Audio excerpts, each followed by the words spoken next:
السلام عليكم ورحمة الله تعالى وبركاته. كنتمنى يلقاكم الفيديو ديالي في احسن الاحوال وبصحة جيدة يا رب.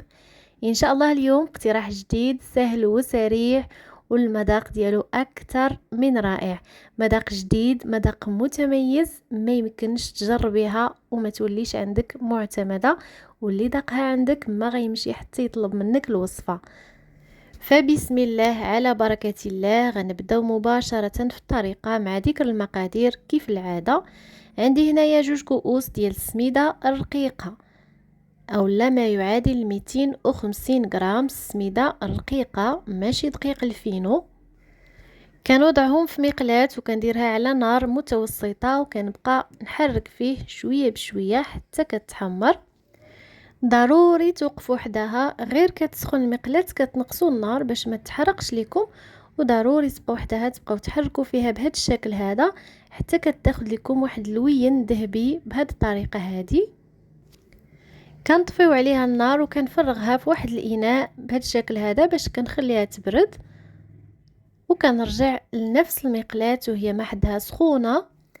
غنوضع فيها كاس ديال الكوك اولا جوز الهند كما كتلاحظوا معايا، وهي المقله راها سخونه. ضروري تنقصوا على النار وتحركوا بالزربه باش ما يتحرقش لكم، لان الكوك راه دغيا كيتحمر، خصوصا ان المقله عندنا سخونه.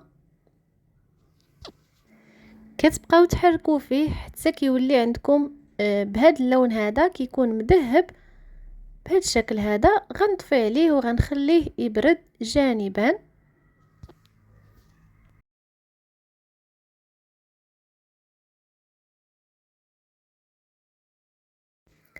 وغندوزو ناخدو واحد الاناء غنوضع فيه 3 ديال الحبات ديال البيض، يستحسن تخرجوهم من الثلاجه قبل.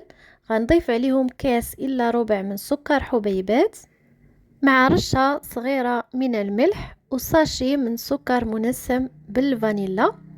الا ما كانش ممكن تعوضوه بقشره برتقاله ولا قشره ليمونه حامضه. غنطرب هاد المكونات في الاول حتى كنحس بحبيبات السكر دابو. الا بغيتو تخدموها في الطراب اولا الكاس ديال العصير اولا بالطراب الكهربائي لكم الاختيار. هنايا ضفت كاس الا ربع من الزيت نباتيه واستمريت في الخلط. من بعد غنضيف واحد العلبه ديال الياغورت بالنكهه ديال الفانيلا اولا اي نكهه كتفضلوا، وممكن تعوضوها بكاس ديال الحليب كما كتلاحظوا معايا. بالنسبه للعلبه ديال الياغورت اولا الزبادي راه كتوزن 110 غرام. ملي كنضيف اي مكون كنخلط مزيان باش نساجم كل هالمكونات مع بعض. والان غنضيف داك الكاس ديال الكوك اللي حمرناه. من بعد ما برد بطبيعه الحال ضروري ما تخليو ديك السميده ولا حتى الكوك حتى يبردوا مزيان، عاد تبداو تخلطوا في المكونات ديالكم. والان غنبدا نضيف في السميده حتى هي اللي حمصناها ولا حمرناها. كنضيفوا شويه بشويه. هنايا راني ضفت 2 كؤوس كاملين مع 2 اكياس ديال خميره الحلويات المجموع ديالهم 16 غرام. الا حسيتوا بالخليط ديالكم تقال ممكن تزيدوا شويه ديال الحليب. لاحظوا معايا القوام ديال الخليط كيفاش خاصه يكون. ومباشرة كنفرغها في القالب اولا المول اللي كنكونوا وجدناه من قبل. ضروري توجدوا المول ديالكم قبل، تدهنوه بالزبده وترشوا فيه القليل من السميده اولا الدقيق باش مباشرة ملي تخلطوا الخليط تفرغوه في القالب بسرعه لانه كيشرب بسرعه الا خليتوه. كذلك الفرن راني سخنت عليه ملي بديت كنخلط فيها. ضروري ندخلوها للفرن اللي كيكون سخون مزيان من قبل، على نار اللي تكون مهيله ولكن ماشي مهيله بزاف بحال الكيك، يعني كتبغي تطيب بسرعه باش ما تنشفش لكم في الفرن. ويكون الفران شاعل غير من التحت فقط حتى كتحسوا بها طابت وبدات كتحمر من الجناب، عاد كتشعلوا ليها من الفوق باش كتحمر من الوجه ديالها. بالنسبه للطياب الفرن الكهربائي ولا الفرن غازي نفس الشيء. بالنسبه للكهربائي غديروها على 200 درجه، ونفس الشيء دائما مسخن من الاسفل حتى كطيب وتحمر من الجناب، عاد كنشعلو الفوق. هنايا مباشره وهي باقا سخونه كنسقيها بكاس ونصف من الحليب اللي كيكون بارد من الثلاجه، وممكن تسقيوها باي سيرو كتفضلوا. من بعد ما بردات واحد شويه وشربات داك الحليب، كما قلت لكم ممكن توجدوا السيرو بقشور الحامض اولا بالبرتقال اولا تسقيوها باي شيء. المهم ضروري تسقى باش تجيكم هشيشه وكتذوب في الفم باش ما تجيش ناشفه. لاحظوا معايا كيفاش كتجي. بالنسبه للتزيين غندير تزيين بسيط جدا كما شفتوا معايا. غندهنها بهاد دانيت كراميل من الوجه ديالها.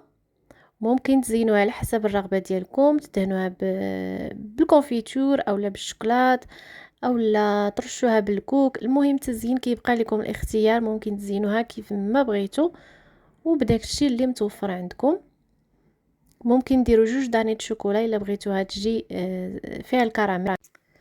وكذلك عندي واحد دانيت ديال الشوكولات فرغته في هاد البلاستيكه هذه وغندير بها خطوط عشوائيه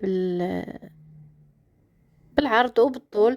مهم تزيين عشوائي بسيط جدا، ممكن تزينوها نتوما على حسب الرغبه ديالكم. وكيكون هذا هو الشكل النهائي ديال البسبوسه ديالنا بالسميده محمصه اولا بالسميده محمره. كتجي مذاقها مختلف تماما على المذاق ديال البسبوسه العاديه. كيعطي هذيك السميده المحمره وديك الكوك محمر واحد المذاق جد متميز. كتجي لذيذه بزاف، مذاقها كيحمق وكتجي رائعه كتذوب في الفم. كنتمنىكم اخواتي تجربوها وان شاء الله ردوا عليا في التعليق قولوا لي كيفاش جاتكم. وان شاء الله كنتمنى اذا عجبكم الفيديو توصلوه لاكبر عدد من اللايكات. وكنشكركم جزيلا على هذا التشجيع ديالكم المستمر، على الكلام الطيب اللي كتخليو لي في التعليق. شكرا لكم جزيل الشكر. هنايا ضروري ما نقطع لكم واحد القطعه باش تشوفوا الشكل ديالها من الداخل ونقربكم اكثر للخفه والهشاشه ديالها. بالنسبه لهذا المول اللي استعملت القطر ديالو راه 26 سنتيمتر، يعني كبير شويه. الا بغيتوها تجي عاليه اكثر من هكا ممكن ديروا القالب اللي صغير ديال 24 سنتيم. صراحه مذاق ديالها جد متميز مختلف تماما على اللي مولفين. لذيذه كتذوب في الفم، كتستحق التجربه ديالكم اخواتي. كنتمنى تجربوها وتردوا عليا في التعليق. وكنتمنى الا كنتي اول مره تزوري القناه مرحبا والف مرحبا. كنتمنى تشتركوا عندي اي تضغطوا على زر الاشتراك وتفعلوا لداك الجرس اللي كيكون حداه جرس التنبيهات باش ان شاء الله دائما توصلوا بالجديد.